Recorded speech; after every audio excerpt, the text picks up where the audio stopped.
Hello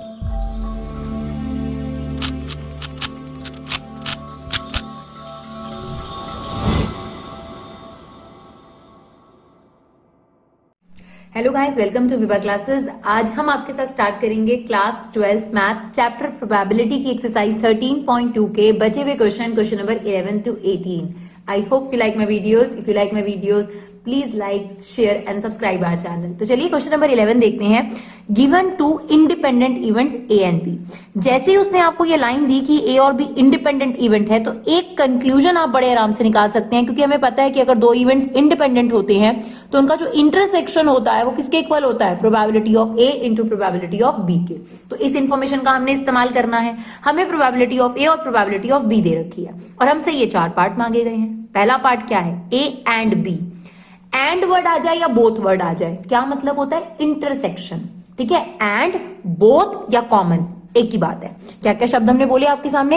and, both और common, एक ही बात है। ठीक है, इसमें क्या निकलता है हमारे पास? इंटरसेक्शन। और अगर हमारे पास आ जाए एट लीस्ट और या ऑल, तो उसमें क्या निकालते हैं? यूनियन। क्लियर? अब हमारा जो पहला पार्ट है उसमें कहता है ए इंटरसेक्शन बी निकालिए। तो हमारा यहां पे पहले ही क्लू था कि क्योंकि ए और बी इंडिपेंडेंट इवेंट है तो ए इंटरसेक्शन बी किसके इक्वल है? Probability of A into probability of A के। देखो ये हमें गिवन था ना पहले से ही, और हमारा फर्स्ट पार्ट भी इसी से बेनिफिट हो रहा है।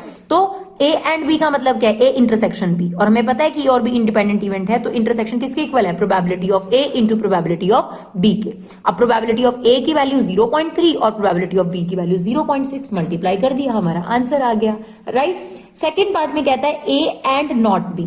देखिए, कोई भी फॉर्मूला याद करने की बजाय अगर आप उसे वेन डायग्राम से समझेंगे तो आपके लिए ज्यादा बेटर हो जाएगा। तो देखिए, हम आपको समझाते हैं कि ये मान लीजिए कि आपके पास एक वेन डायग्राम है। ध्यान से समझिएगा, इसका फॉर्मूला आपको हमेशा याद रहेगा। ये देखिए, ये आपके पास ए सेट है, ये यूनिवर्सल सेट है जो प्रोबेबिलिटी में 1 होता है। ये ए सेट है, ये बी सेट है। अब इसने क्या बोला? ए and not B. A and not B का मतलब होता है ए माइनस बी। ए चाहिए पर बी नहीं चाहिए, तो ये वो पोर्शन है जो ए नॉट बी है, अगर आप समझ पाए तो। दिस इज ओनली ए। इसका क्या मतलब होता है? ए एंड नॉट बी का मतलब होता है ए में से बी वाला माइनस कर दो। तो ये ए सेट था, इसमें से बी वाला, तो जो मैंने शेड करा है ये ओनली ए है। इसे ए माइनस बी भी कह सकते हैं और ए एंड नॉट बी भी कह सकते हैं। क्लियर? अब इसका फॉर्मूला बहुत आसान है। अगर आप वेन डायग्राम में देखोगे तो probability of A minus probability of intersection. आपको याद करने की जरूरत नहीं पड़ेगी। ठीक है जी। इसी तरीके से अगर मैं आपसे बोल दूं A B and A not, B and A not, अब क्या होगा वेन डायग्राम? यहां पर आइए, ये देखिए, ये ए है, ये बी है। अब बी चाहिए पर उसमें से ए वाला पोर्शन नहीं चाहिए, तो आपको ये चाहिए। इसका क्या मतलब होता है? बी माइनस ए या ओनली बी। अब क्या फॉर्मूला बनेगा? Probability of B minus probability of A intersection B. तो अगर आप वेन डायग्राम को समझेंगे तो आप खुद फॉर्मूले डिराइव करेंगे, नहीं तो आपकी इच्छा है आप फॉर्मूले याद भी कर सकते हैं। राइट? तो चलिए, हमसे कहता है ए एंड नॉट बी, तो ए एंड नॉट बी का वेन डायग्राम क्या बनेगा? देखिए, ये हमने वेन डायग्राम बनाया है ना। क्या बना Venn diagram A and not B का? Only A, this one. तो probability of A minus intersection, यही बना। अब प्रोबेबिलिटी ऑफ ए गिवन है क्वेश्चन में 0.3, और इंटरसेक्शन वाली प्रोबेबिलिटी अभी हमने फर्स्ट पार्ट में निकाली है 0.18। नाउ 0.3, इसमें भी बच्चे थोड़ा सा हेजिटेट करते हैं पूछने में कि हमें डेसिमल में सब्ट्रैक्ट करना नहीं आता। तो बच्चों, ये 0.3, इसको आप पीछे 0 लिख सकते हो, और 0.18 अब आप सब्ट्रैक्ट कर दीजिए, आ गया 2, ये आ गया आपके पास 1, 0, तो ये आपके पास आ गया 0.12। चलिए आगे के दोनों पार्ट देखते हैं। क्या निकालना है आपको? ए और बी। और का मतलब क्या होता है? यूनियन निकालना है। नाइदर ए नॉर बी, इसको भी हम वेन डायग्राम से समझेंगे। अब देखिए, ए और बी का क्या मतलब होता है? यूनियन। यूनियन का फॉर्मूला आपको याद करना है। एक यही फॉर्मूला देखो मैंने आपको याद करने को कहा है, बाकी मैंने आपको कहा है वेन डायग्राम से डिराइव कर सकते हो।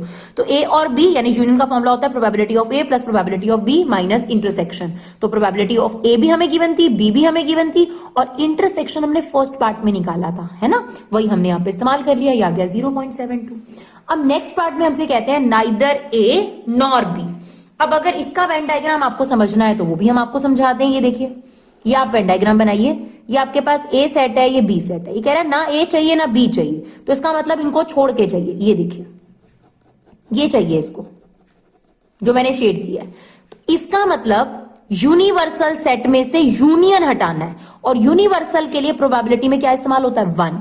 तो आप कह सकते हो 1 में से probability of A union B को हटा दीजिए, आपको नाइदर ए नॉर बी मिल जाएगा। देख सकते हैं आप, right. Neither A nor B का मतलब क्या है कि ए और बी को छोड़कर, तो क्या करेंगे, यूनिवर्सल सेट में से यूनियन हटा दो जो वाइट पोर्शन है, तो 1 minus probability of A union B. ये देखिए, ये हमारे पास इसका फॉर्मूला हो गया, और ए यूनियन बी अभी हमने निकाला है 0.72, माइनस करके हमारे पास आंसर आ गया। तो चारों पार्ट एक दूसरे को बेनिफिट करते हुए हैं, राइट। चलिए देखते हैं next question, question number 12 sorry.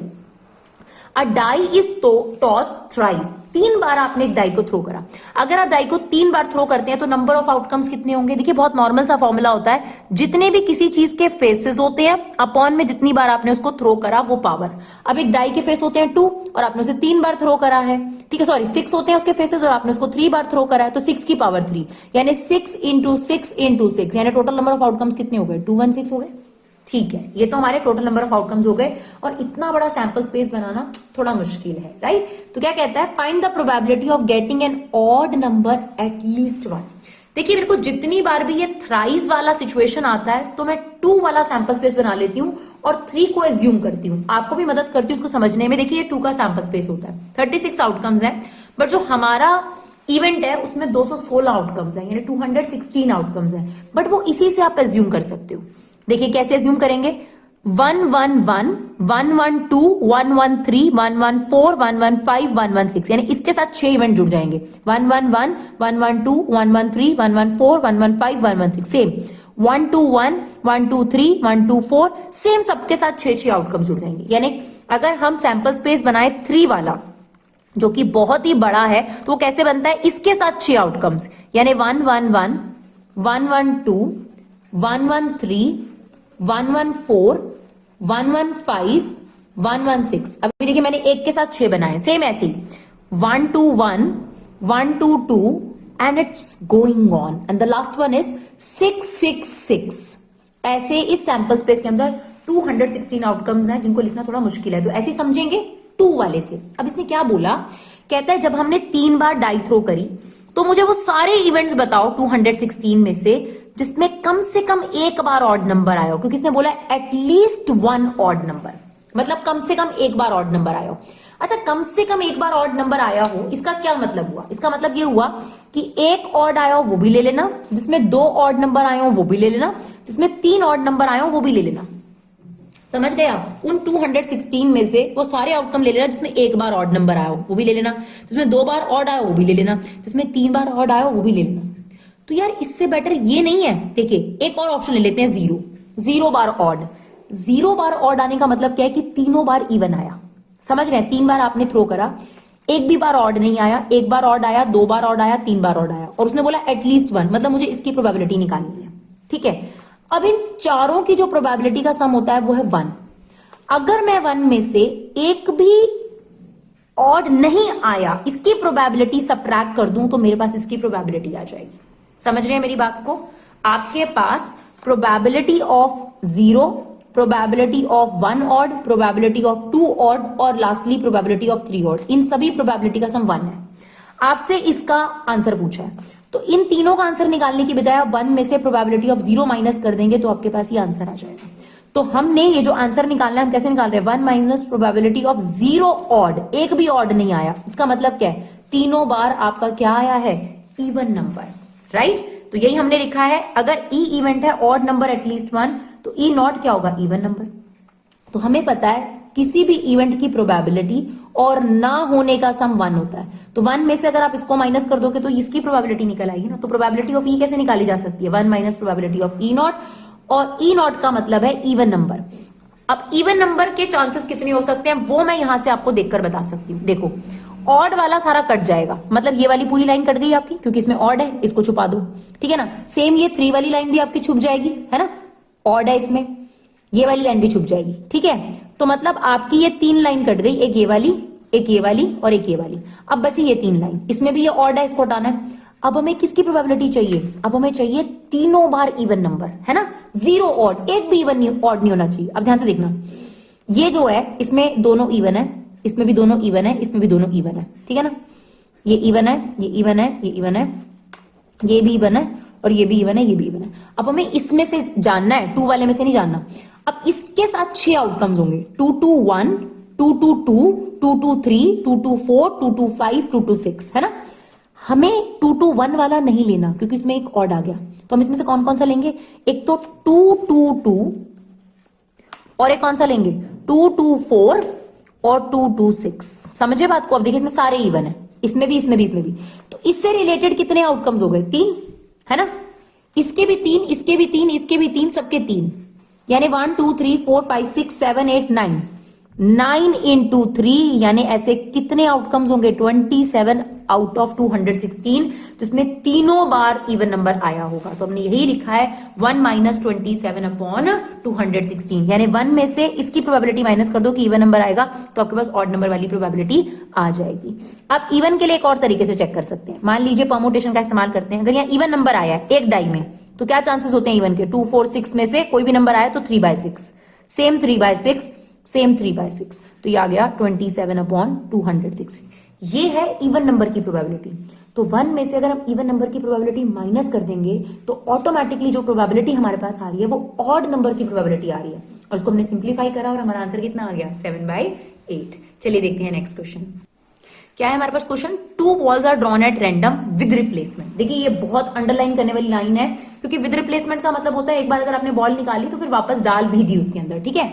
तो 2 balls are drawn at random with replacement from a box, एक बॉक्स में से निकाली जिसमें 10 ब्लैक है और 8 रेड बॉल्स हैं, ठीक है। आपको ये 3 ऑप्शंस दी गई हैं, दोनों ही रेड बॉल निकली हैं। फर्स्ट ब्लैक निकली है, सेकंड रेड निकली है। One of them is a black and other is a red. B और सी में फर्क करना बहुत जरूरी है। बी में आपको पहले से प्रेफरेंस दे रखी है कि फर्स्ट ही ब्लैक है और सेकंड रेड है, लेकिन जो ये ऑप्शन है इसमें कहते हैं एक ब्लैक है एक रेड है, यानी उनका ऑर्डर नहीं बता रखा है ना, कि ब्लैक फर्स्ट नंबर पे आई है सेकंड नंबर पर आई है। चलिए तीनों को देखते हैं। हमने एक बैग ले लिया जिसमें 10 ब्लैक और 8 रेड बॉल है, ठीक है ना, जैसे कि हमें दे रखा है, और हमसे कहा गया 2 बॉल आपने निकाली है और विद रिप्लेसमेंट है, यानी बॉल निकालने के बाद आप वापस भी डाल देती हो, यानी टोटल नंबर ऑफ बॉल्स कम नहीं होंगी। विदाउट रिप्लेसमेंट में क्या होता है, जैसे जैसे आप बॉल निकालते रहेंगे आपके पास नंबर ऑफ बॉल्स कम होती रहेंगी, लेकिन यहां पर नंबर ऑफ बॉल्स उतनी ही रहेंगी हर बार। सबसे पहला, both are red, probability both are red, तो पहली रेड निकले इसके चांसेस क्या है, 8/18, है ना, favourable number of outcomes upon total number of outcomes. एक और निकाली है इसलिए इनटू, एक और निकाली आपने। अभी भी रेड निकलने के चांसेस क्या है, 8/18, क्यों, जब आपने फर्स्ट बॉल निकाली उसका कलर नोट करा और उसे वापस डाल दिया, तो फिर से रेड बॉल निकलने के चांसेस 8 और टोटल नंबर ऑफ आउटकम्स 8 ही, है ना। तो हमने इसको सिंप्लीफाई करा, ये 4/9, तो 4/9 इंटू 4/9 कितना आ गया, 16/81, राइट। अब हमें नेक्स्ट में क्या कहता है, फर्स्ट ब्लैक होनी चाहिए सेकंड रेड होनी चाहिए, तो बहुत नॉर्मल सी बात है, पहली ब्लैक हो तो ब्लैक कितनी है 10 आउट ऑफ 18, इनटू में अगली वाली रेड होनी चाहिए तो 8/18। यहां पे कम क्यों नहीं हो रहा बच्चों, क्योंकि विद रिप्लेसमेंट का केस है, अगर ये विदाउट रिप्लेसमेंट होता तो 8/17 आता, है ना। तो पहली ब्लैक निकले तो ब्लैक कितनी है 10, favourable number of outcomes total कितनी है 18, फिर आपकी रेड निकली, ऐसा ही उसने बताया आपको, तो रेड निकलने के चांसेस है 8 और टोटल नंबर ऑफ आउटकम्स अभी भी 18 है। इसको हमने सिंप्लीफाई करा और देखा तो यार है हमारा 20/81, राइट। अब बी और सी में फर्क करना, देखो अब सी में क्या कहता है, 1 is black and 1 is red, एक काली है और एक लाल है, कहां पे काली है कहां पे लाल है बताया नहीं, तो या तो हो सकता है कि पहली ब्लैक और दूसरी रेड हो, या फिर जब भी आ जाए ना या तो आ जाता है प्लस, तो या तो ये ऑप्शन हुआ होगा पहली ब्लैक दूसरी रेड, या फिर हो सकता है कि पहली रेड और दूसरी ब्लैक, दोनों ऑप्शन नहीं हो सकते, है ना, तो यहां पर प्लस आ गया, तो पहली ब्लैक आई हो दूसरी रेड आई हो, फिर तो यही प्रोबेबिलिटी हो गई, और अगर पहली रेड दूसरी ब्लैक आई हो तो फिर अभी हम निकालेंगे।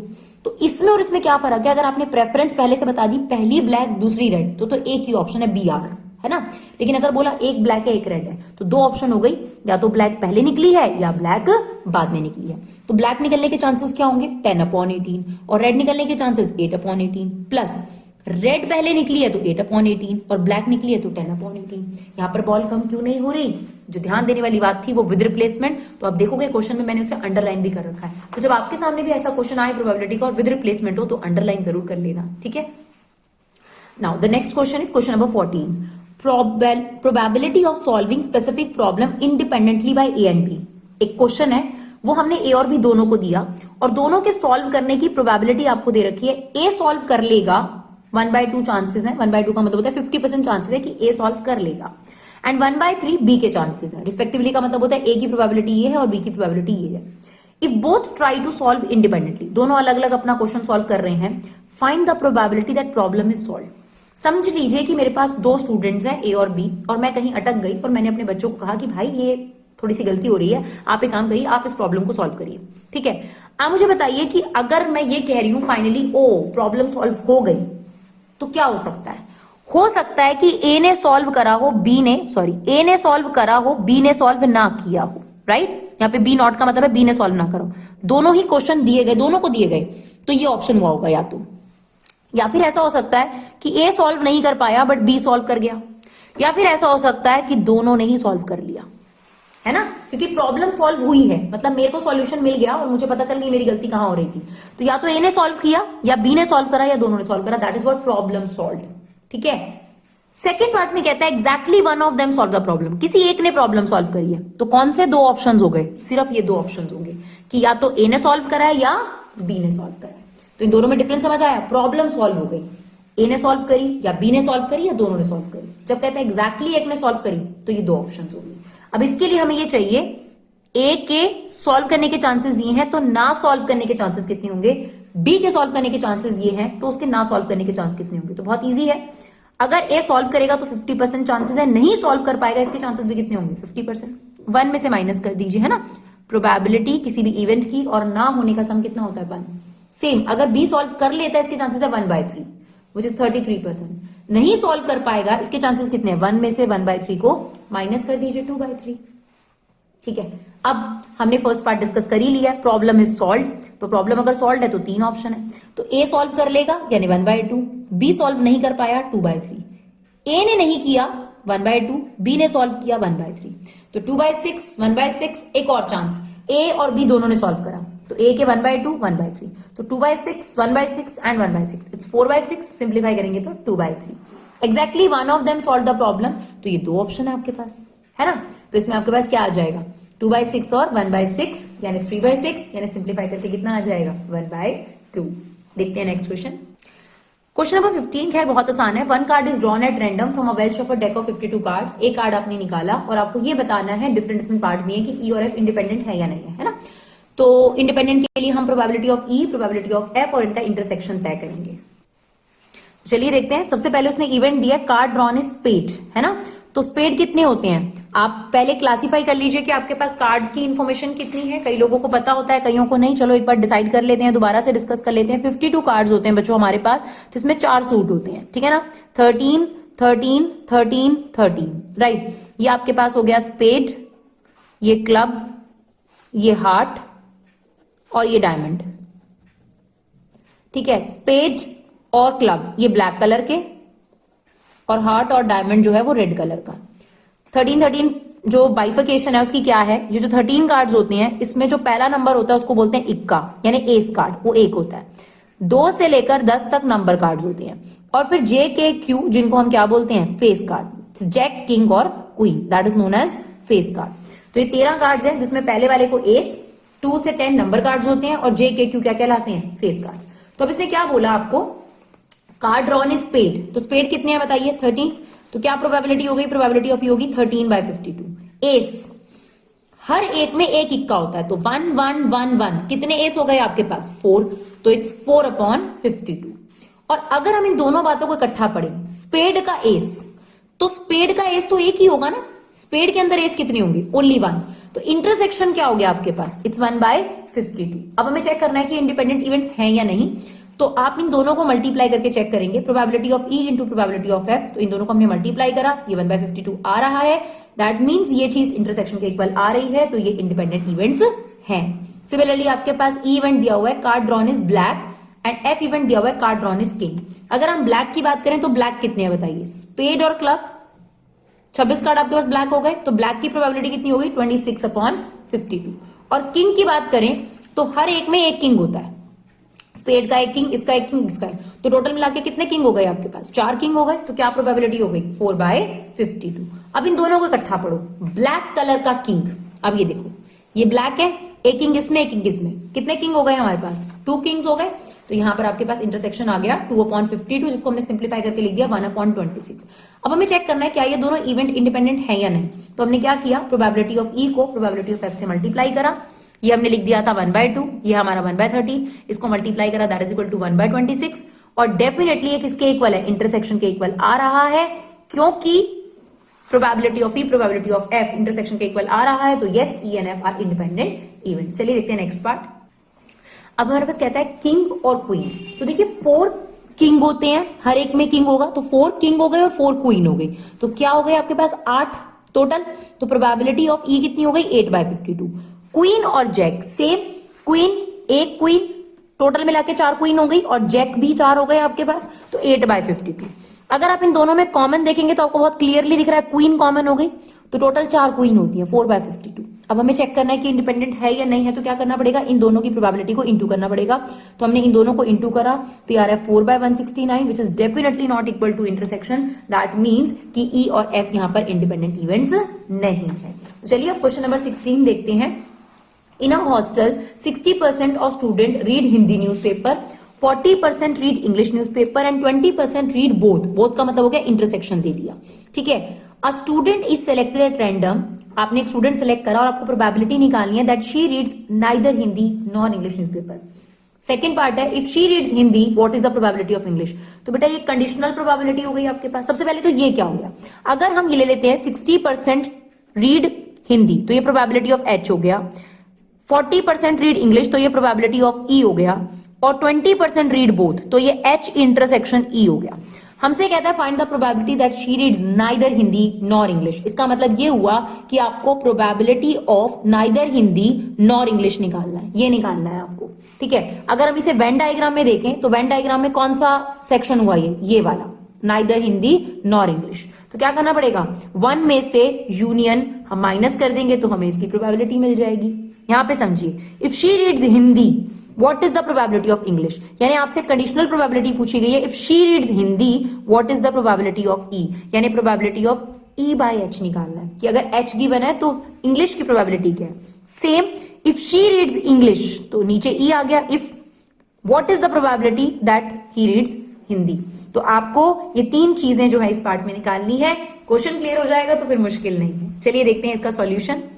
तो ये हमारे पास सारी इंफॉर्मेशन थी, probability of Hindi, probability of English, probability of Hindi intersection English.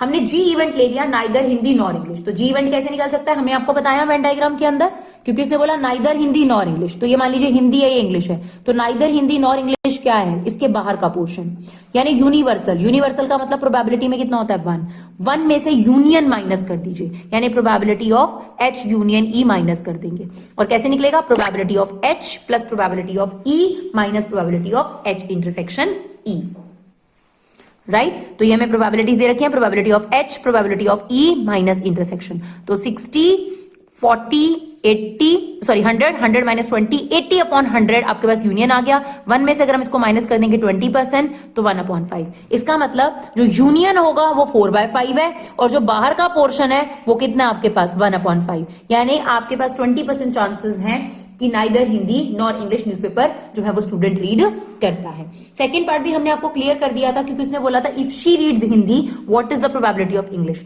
तो E/H निकालना था। क्या फॉर्मूला होता है, इन दोनों का इंटरसेक्शन अपॉन में जो डिनोमिनेटर होता है उसकी प्रोबेबिलिटी।